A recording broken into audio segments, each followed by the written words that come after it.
Merhaba arkadaşlarım, hepiniz kanalıma hoş geldiniz. Bugün görselde görmüş olduğunuz tığ işi şapka modelini paylaşacağım sizlerle. Örmesi son derece basit. İnanın 2 saatte rahatlıkla bitirip takabileceğiniz bir model diyebilirim. Şimdi bu şöyle kağıt ipimi bir göstermek istiyorum sizlere. Çile halinde alıp sardık eşimle birlikte. Çok kalın bir iplik değil arkadaşlarım. Biraz da sert bir iplik. Renk de çok güzel görüyorsunuz. Bunu yaparken şimdi 3,5 milimlik bir tığ kullanacağım. Hemen şapkamıza başlayalım isterseniz. İlk önce şöyle iki kez sarıp sihirli halka oluşturuyorum. Buradan bir zincir çekiyorum. Bir zincirden sonra zincirle birlikte 8 olacak 7 tane sık iğne yapacağız. 1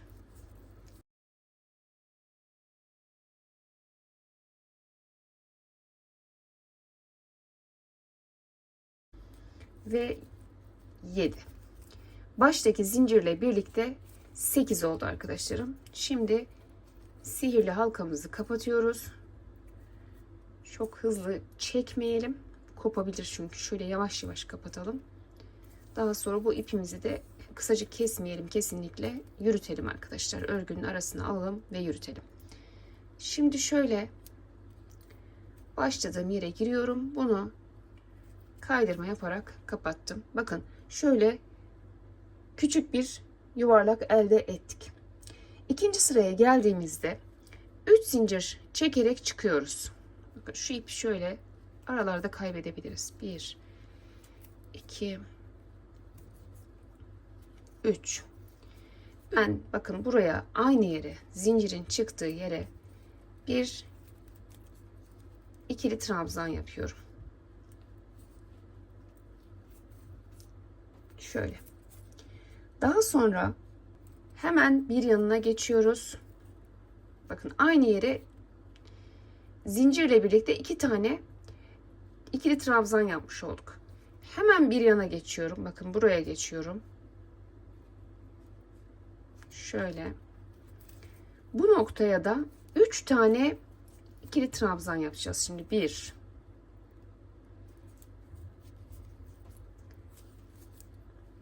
2 ve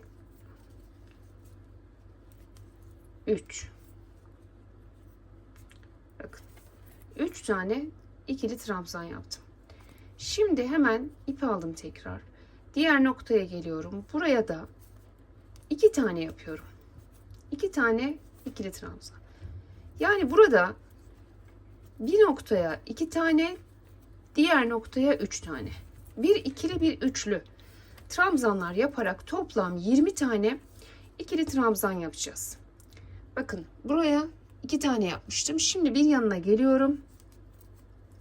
3 tane olacak. Aynı noktaya 3 tane. 1 2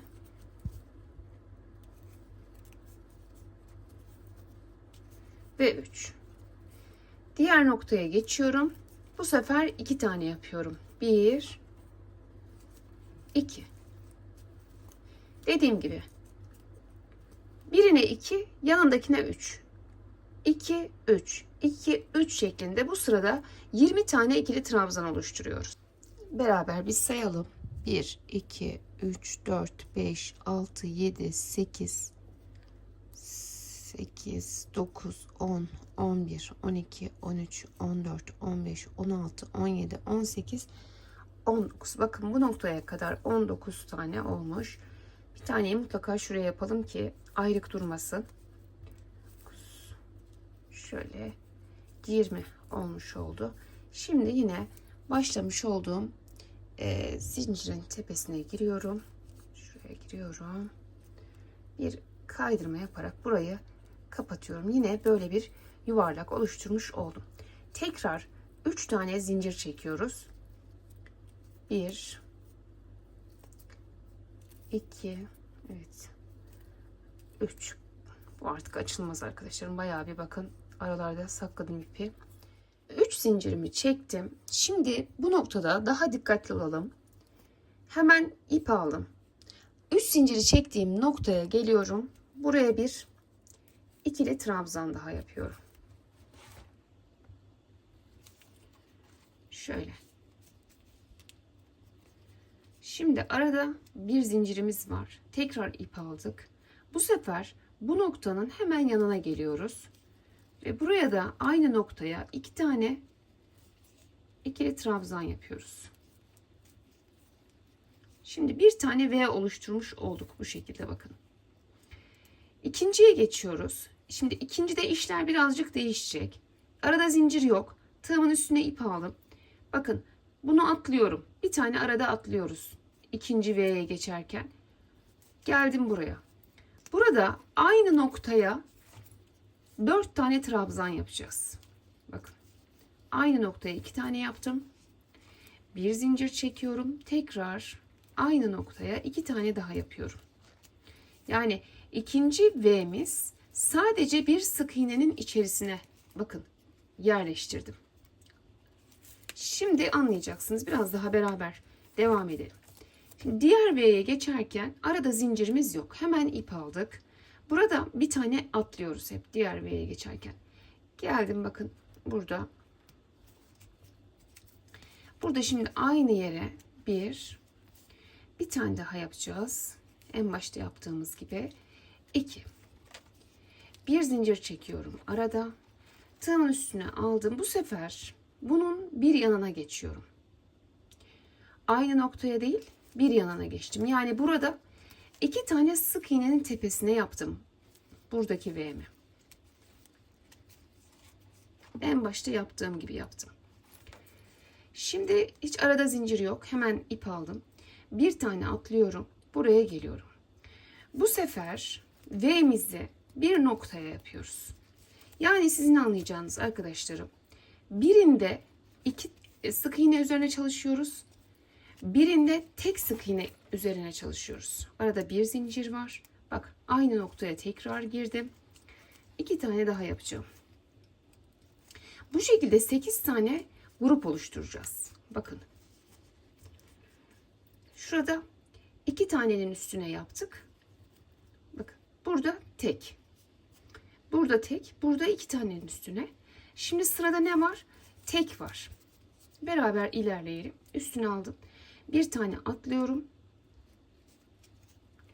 Evet, burada tekin üstüne yaptığıma göre, evet, burada 2 yapmışım. Burada tek. Şimdi burada 2 yapacağız yine. Nasıl? Bakın. 1 yaptım. Aynı noktaya bir daha yapıyorum. Bir zincir çekiyorum. Hemen yanına geliyorum, bakın. Bir zincirden sonra yanına geliyorum. 2 tane de buraya yapacağım. Yani 1-2 tane kullan. Şimdi tekrar bakın, arada zincir yok. Hemen üstüne aldım. Bir tane atladım. Buraya geliyorum. Burada ise burada çift kullandığımıza göre burada tek kullanacağız. Bir taneye tamamını yapacağız. Bakın aynı yere 2 tane yaptım. Bir zincir var arada. Tekrar buraya geliyorum.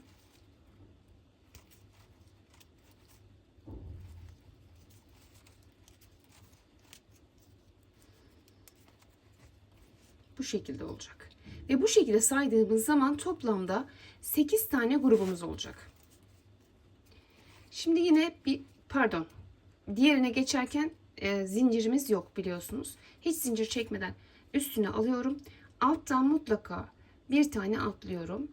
Geliyorum, bakın ikinciye giriyorum. Şurada çift, şurada tek yapmışız. Çift yapacağız yine. 1 2. Bir zincir, tekrar diğerine geçiyorum. 1 2.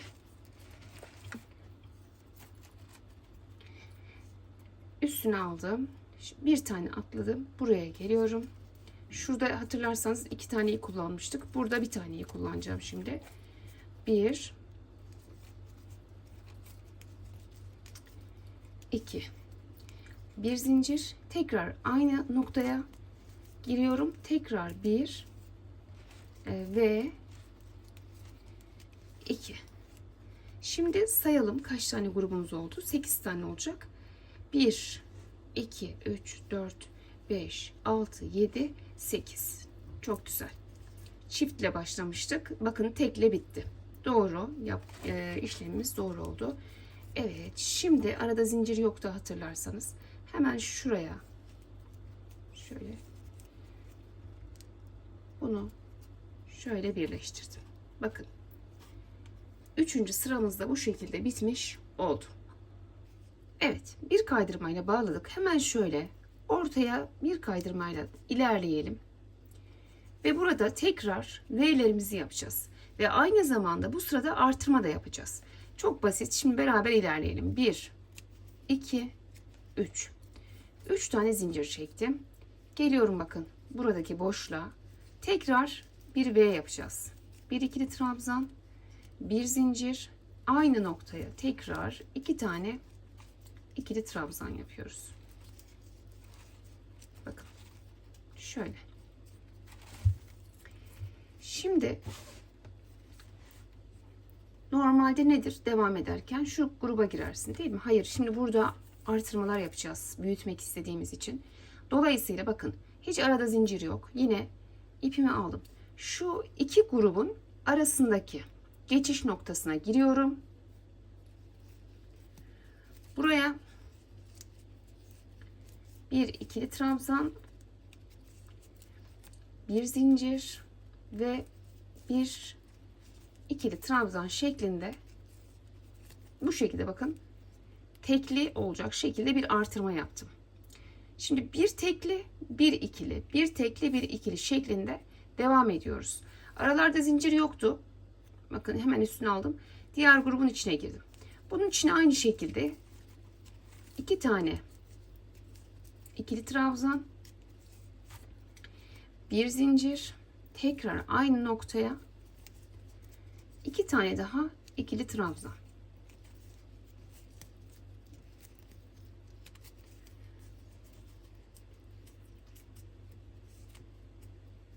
Yani biz bu 8 tane grubu koruyacağız. Bir de bu 8 grubun geçiş noktalarına bu şekilde V'ler oluşturacağız. Bunlar bizim artırmalarımız olacak ve tabii ki büyütmüş olacağız. Şimdi tekrar beraber ilerleyelim. Yine zincir yok. Hemen ip aldım. Bakın yine bu iki grubun ortasındaki boşluğa girdim. Bir ikili trabzan yaptım. Bir zincir, aynı noktaya tekrar giriyorum. Bir ikili trabzan daha yapıyorum. Bakın bir yine tekli V oluşturmuş oldum. Bak hiç zincir çekmeden üstüne alıp diğer gruba giriyorum. Buraya girince yine ikili V, yani aynısını yine yapıyorum. Devam ediyorum. Bakın 2 tane ikili trabzan yaptım. Bir zincir çekiyorum. Ve tekrar aynı noktaya 2 tane ikili trabzan yapıyorum. Yani biz 8 grubu koruyoruz. Burada aynı zamanda 8 tane de şu aralardan tekli çıkarıyoruz. Şimdi buraya geçeceğiz tekli çıkarmak için. Bak arada zincir yok. Hemen ip alıyorum. Bu araya giriyorum. Buraya bir ikili trabzan, bir zincir ve aynı noktaya bir ikili trabzan daha yapıyorum. Gördüğünüz gibi. Tekrar ip aldım. Bak bu grubun içine girip bu sefer ikili.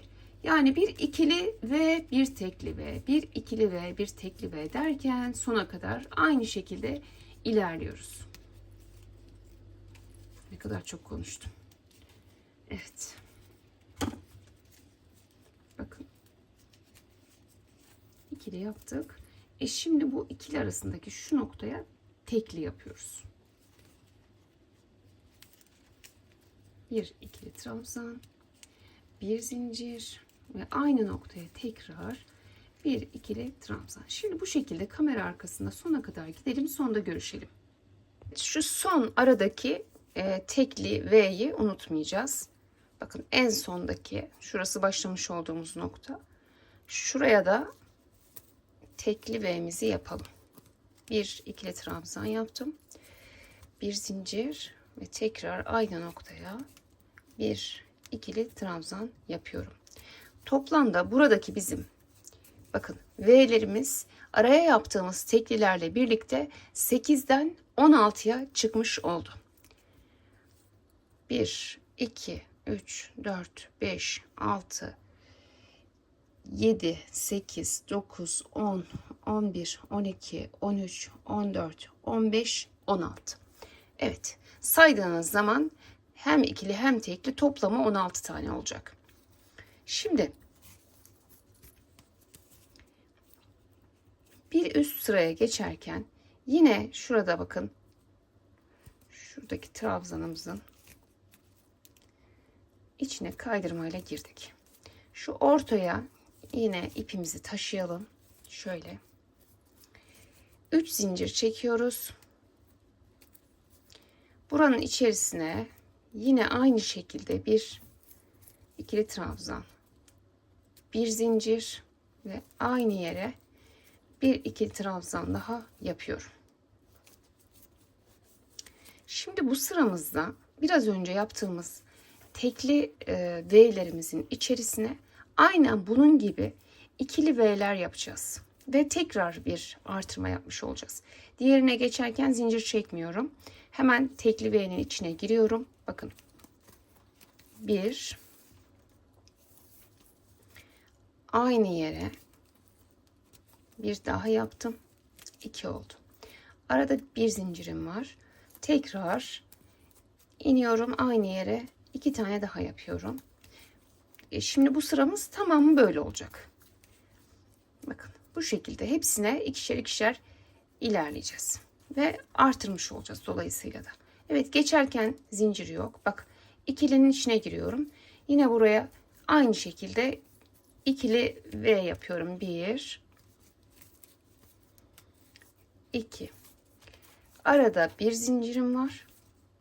Tekrar aynı noktaya giriyorum. Bir ikili trabzan daha yapıyorum. Hemen yanında tekli V'miz var.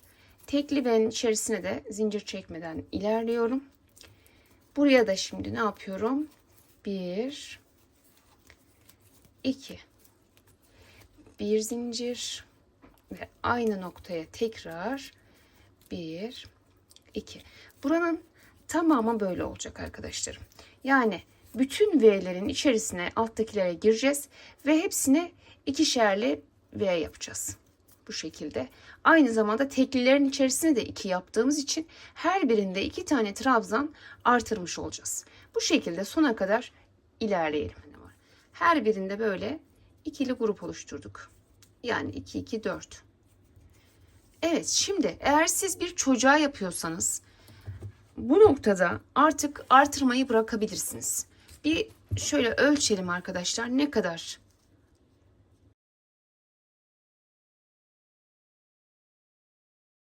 Eğer bir çocuğa yapacaksanız bu ölçü yeterlidir. Bu noktadan sonra artık artırmayı bırakmalısınız. Fakat şimdi biz bunu yetişkine yapacağımız için bir sıra daha artırma yapacağız.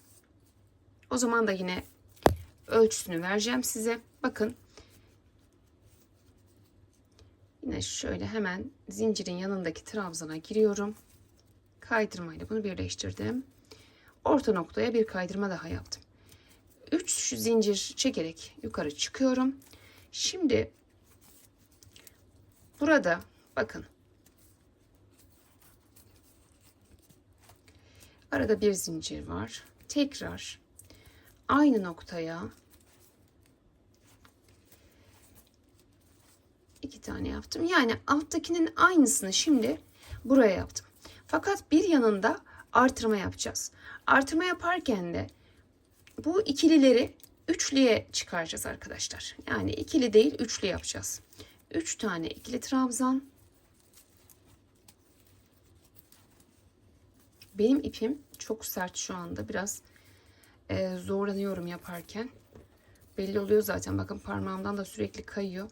Şimdi bir zincir. Tekrar aynı noktaya giriyorum. 3 tane daha yapıyorum. 1, 2 ve 3. Bakın. Tekrar yan tarafa geçiyorum. Bu sefer ikili yapıyorum. Bir ikili, bir üçlü, bir ikili, bir üçlü şeklinde yapıyorum ve burada da artırma işlemi yapmış oluyoruz şuradaki üçlülerle birlikte. Bir zincir çektim.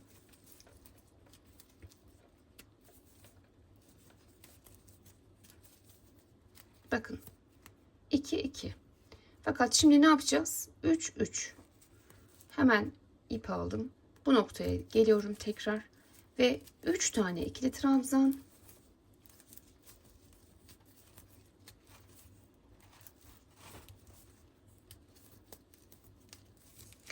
Arada bir zincir.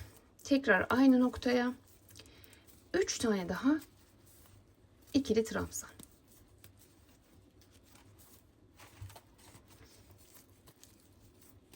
Evet, burada yine 3 tane yaparak artırma yapmış olduk buralarda.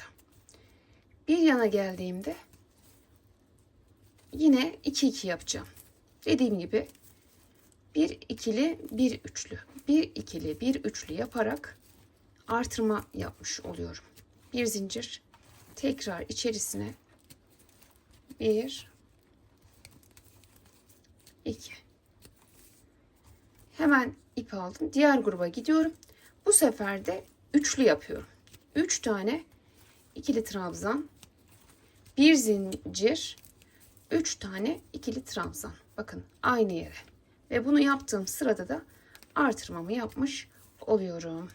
Evet arkadaşlarım, bu şekilde bir ikili, bir üçlü yaparak sona kadar gidelim. Bakın şöyle de görüntüsüne bakın. İkili, üçlü, ikili, üçlü, ikili, üçlü. Bu şekilde büyütmüş olacağız. Şimdi sona kadar gidelim. 1 2 3 4 5 6. Şu merkezdeki sık iğneden itibaren saydığımız zaman 6. sıranın sonundayız ve bu sıramızda da artırma yapmıştık. 2'li grupla başlamıştık. 3 ile devam ettik. 2 3 2 3 derken yine 2 ile başladığımız için 3 ile de bakın bitirmiş olduk. Şimdi bu noktadan sonra artık artırmayı bırakacağım ben. Bu yetişkin için yeterli olur. Fakat yeterli olmazsa daha büyük, yani bir tık daha büyük olmasını isterseniz bir sonraki sırada da her birisinin tepesine üçerli üçerli yaparsınız. Yine bir sıra daha artırmış olursunuz. Şurada ikişerli yaptıklarımızda da üçerli yaparsanız bir sıra daha artırmış olursunuz. Şimdi bu noktada şuradan başlayalım ve bakın hemen hemen şöyle en geniş yerinden alalım. Evet, 19 santimlik bir genişliği var. Bu bana rahatlıkla yeter diye düşünüyorum arkadaşlarım. Şimdi devam edelim. Yine burada hemen zincirin bakın şöyle yanındaki trabzanın arasına giriyorum. Bir kaydırma yaparak girdim. Tekrar orta noktaya bir kez daha kaydırdım. Şimdi artık benim artırmalarım bitti. Bu noktadan sonra artırma yapmadan 2 gördüklerimizi 2, 3 gördüklerimizi 3 olarak örüyoruz. Şimdi hemen şöyle bir göstereyim. 1, 2, 3.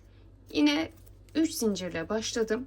Aynı şekilde içerisine bir ikili trabzan yapıyorum. Bir zincir. 2 tane ikili trabzan. Şimdi bakın. Evet, bu ikiliydi zaten. İkili olarak tekrar yaptım. Tığımın üstüne yapalım. Üçlüye geldim. Yine üçlüyü de gördüğüm gibi nasılsa öyle öreceğim. Yani üçlü olarak öreceğim.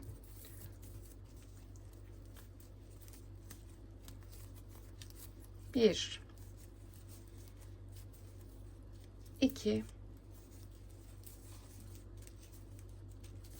üç. Bir zincirimi çekiyorum. Tekrar 1 2 ve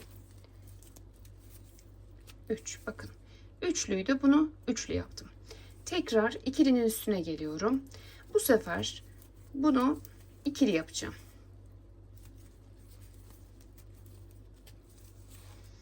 Bir zincir,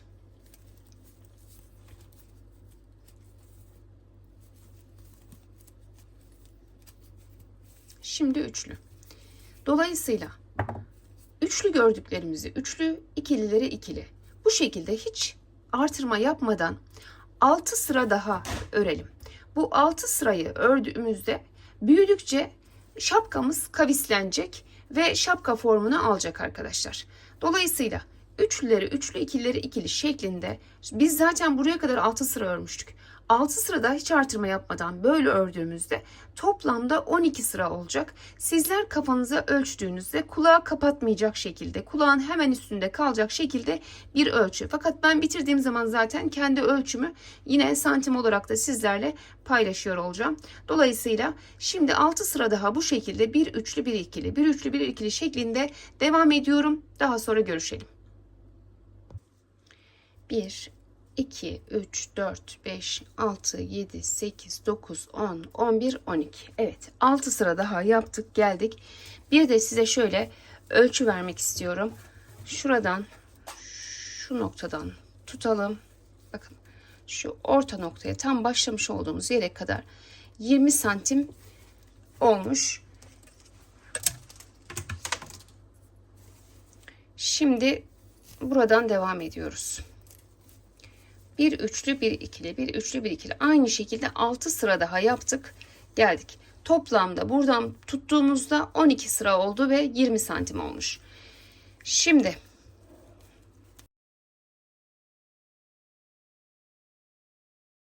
üzerine şimdi trabzanlarla devam edeceğiz. 1, 2, 3. 3 zincirimi çektim. İp aldım. Şuraya ortaya giriyorum bakın. Bir ikili trabzan yaptım. Bir zincir ortaya girdiğimde tekrar ortaya bir tane daha yapıyorum. Buraya getiriyorum. Evet, şuraya. Şuraya bir tane daha hemen yanına trabzan yaptım. Şimdi bakın. Şimdi ikiliden üçlüye geçerken şu aradaki noktalara da birer tane ikili trabzan yapacağız. Bu aradaki noktayı biraz daha uzatabiliriz boyunu. Çünkü çukurda kaldığı için dengelemek adına şöyle bakın.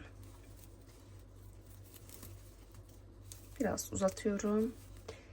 Diğerlerinin hizasına çıkarıyorum bunu. Şimdi üçlüye geldik. Şimdi burada 6 tane trabzan var. Yine burayı bitirdiğimizde 6 trabzan olacak. Bakın. Şunu yaptıktan sonra hemen buraya atlıyoruz. Şu birinciye atlıyorum. İkinciye geliyorum. Buraya bir tane yaptım. Hemen geldim yanına. İkinciyi yaptım. Üçüncüyü ortaya girdim. Yine bakın şuradaki 3 taneyi bu şekilde yaymış oldum. Bir zincir çektim. Tekrar ortaya bir tane daha yaptım. Hemen yanına bakın şuradan giriyorum. Bir tane daha ve yanına bir tane daha yaparak alttaki 6 trabzanı yukarıya yaydım. Bakın şuradan sayarsanız yine altta 6 vardı. Yukarıda da 1, 2, 3, 4, 5, 6. Şu aradaki noktaya bir tane artırmış oluyoruz bu sırada. Bakın. Şöyle uzatıyorum biraz. Şuraları birer tane artırmış oluyoruz. Yoksa bu 4 tane yine 4 olacak. Bunu yaptıktan sonra hemen şuraya batmıyorum. Burayı atlıyorum. Şuraya geçiyorum. Birinciyi buraya yaptım. Altta 4 trabzan var. Buraya yine 4 trabzanı yayacağız. Buraya bir tane yaptım. Şu içe girdim. Bir tane de buraya yaptım. 2. Bir tane zincir çektim. Bu içe bir tane daha yapıyorum. Ortaya yine bir sağda bir solda 2 tane olmuş oluyor. Arada bir zincir. Evet. Hemen şöyle bir sonrakine de giriyorum. Ve buraya bak 4 tane oldu. 1, 2, 3, 4. Üstüne alıyorsun. Ve ne yapıyoruz? Bakın. Hemen şu araya giriyorum. Bir tane ikili trabzan artırıyorum. Bu bizim artırmamız oluyor. Şu aradaki tekler. Şimdi şurada 6 tane var. Biz yine üstüne 6 tane yapacağız. Ama o 6 taneyi yayacağız arkadaşlar. Nasıl? Bak hemen bunu atlıyoruz. Şunu yaptıktan sonraki önümüzdekini atlıyoruz. Buraya giriyorum. Bu 1. Bu 2. Üçüncüyü ortaya giriyorum. Bir zincir çekiyorum. Ortaya dördüncüyü yapıyorum tekrar. Hemen önümde görmüş olduğum yere beşinciyi yapıyorum. Hemen bir sonraki noktaya altıncıyı yapıyorum. Bu 6 tane yine buraya yayarak yaptım mı? Yaptım. Araya şu ikisinin arasına bir tane ikili trabzan artırma yapıyorum. Şimdi bu mantığı anlamak önemli. Çok basit. Bakın. Birinciyi buraya girdim.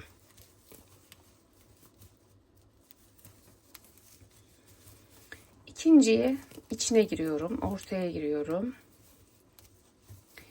Bir zincir çektim. Üçüncüyü tekrar ortaya giriyorum.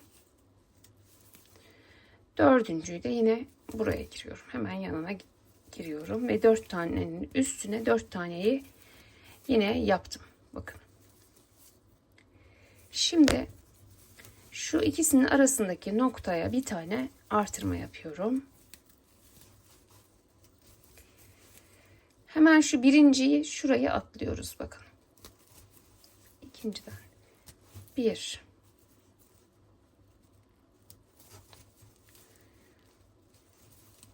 2 üçüncü ortaya geliyor. Ortaya geldiğinde bir zincir çekip aynı yere dördüncüyü de yapıyoruz.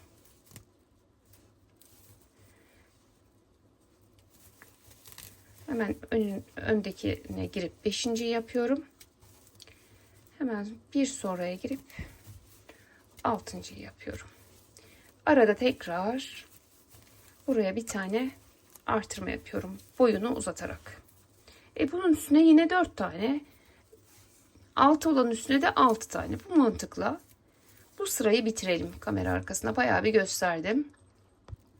1, 2, 3, 4, 5, 6 tamamdır. Bu 6'yı bakın yerleştirdik.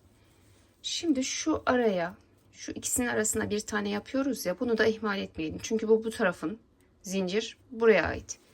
Dolayısıyla bu araya da son olarak bir ikili trabzan yapıyoruz. Evet. Şimdi yine buraya geliyoruz. Bir kaydırma yaparak burayı birleştiriyoruz. 1 2 3 zincir çektim. Şimdi her bir trabzanın içerisine girerek devam ediyoruz. Fakat şu aralarda bir tane zincir çekmiştik hatırlarsanız. Mesela şurada bir zincir çekmiştik.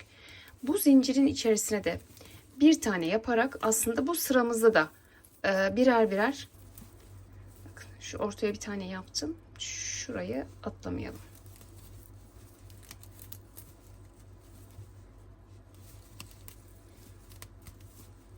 Her birisinin tepesine girerek komple bu sıramızda yine ikili trabzanlar yapacağız. Şuradaki bakın bir zincirin arasına da giriyorum. Buraya da bir tane ikili trabzan yaparak devam ediyorum. Şimdi aynen bu şekilde tüm çevresini dolanıp gelelim arkadaşlar. Evet, yine bu sıranın sonuna geldim. Şimdi bakın.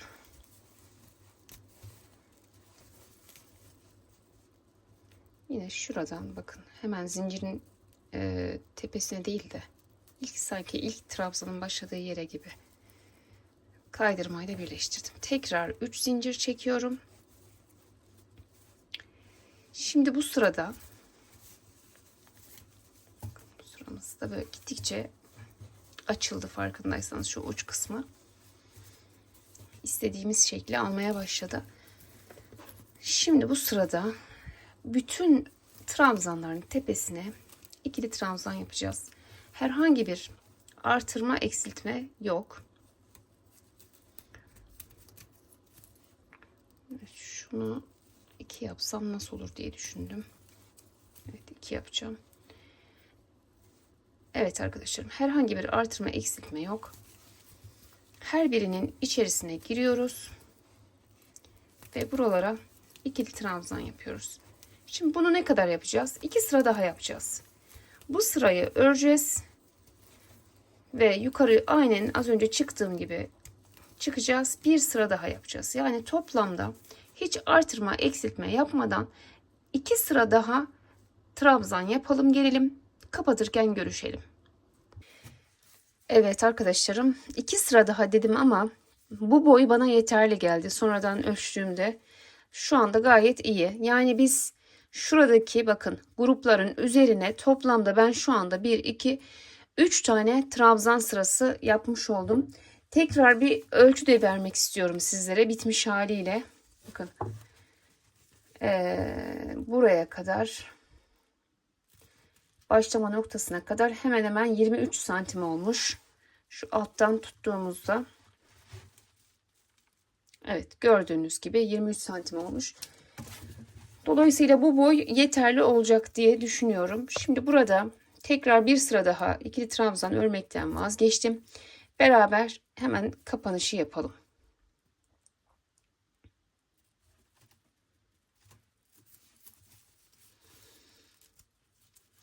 Bir sıra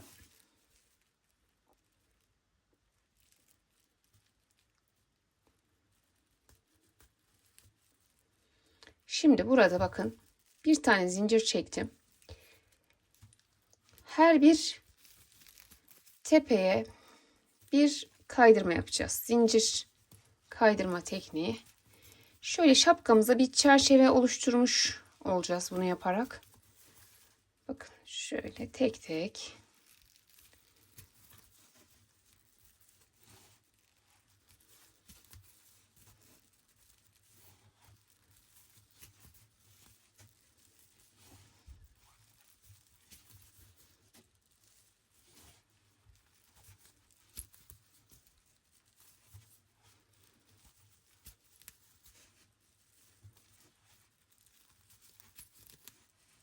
Böyle gördüğünüz gibi her birinin içine giriyorum.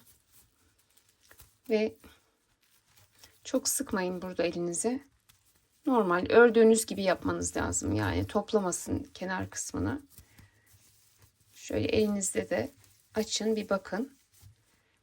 Bu şekilde başlamış olduğumuz yere kadar kaydırmayı tamamlayalım. Tüm çevresini bu şekilde bakın bitirdim.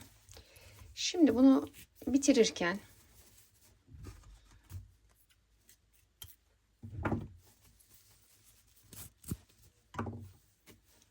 şöyle bir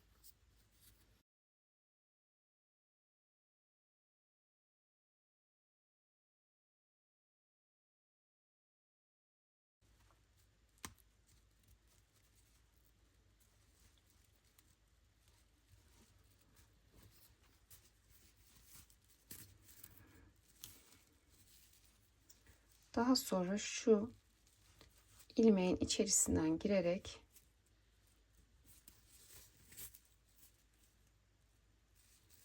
güzel bir kapanış. Şöyle elimizde de ayarlayalım.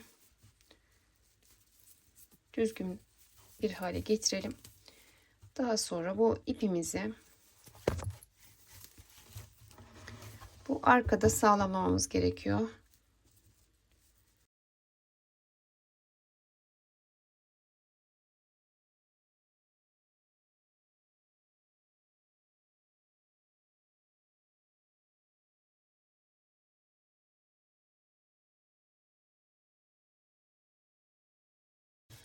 Görmüş olduğunuz gibi çok güzel, çok da kolay, böyle 1-2 saatte bitirebileceğiniz, rahatlıkla gündelik kullanabileceğiniz bir şapka yapmış olduk. Umarım videom anlaşılır olmuştur. Evet arkadaşlarım, bugün de videomuzun sonuna geldik. Projemizi bitirdik birlikte. Umarım sizler benimle birlikte yaptıysanız güzel günlerde huzurla, mutlulukla, sağlıkla kullanmanız nasip olsun. Beğendiyseniz beğen butonuna basmayı, yorum yapmayı, paylaşmayı da unutmayın. Lütfen abone olursanız mutlu olurum. Başka videolarda yeni modellerle görüşmek dileğiyle. Hoşça kalın, sağlıkla kalın, Allah'a emanet olun.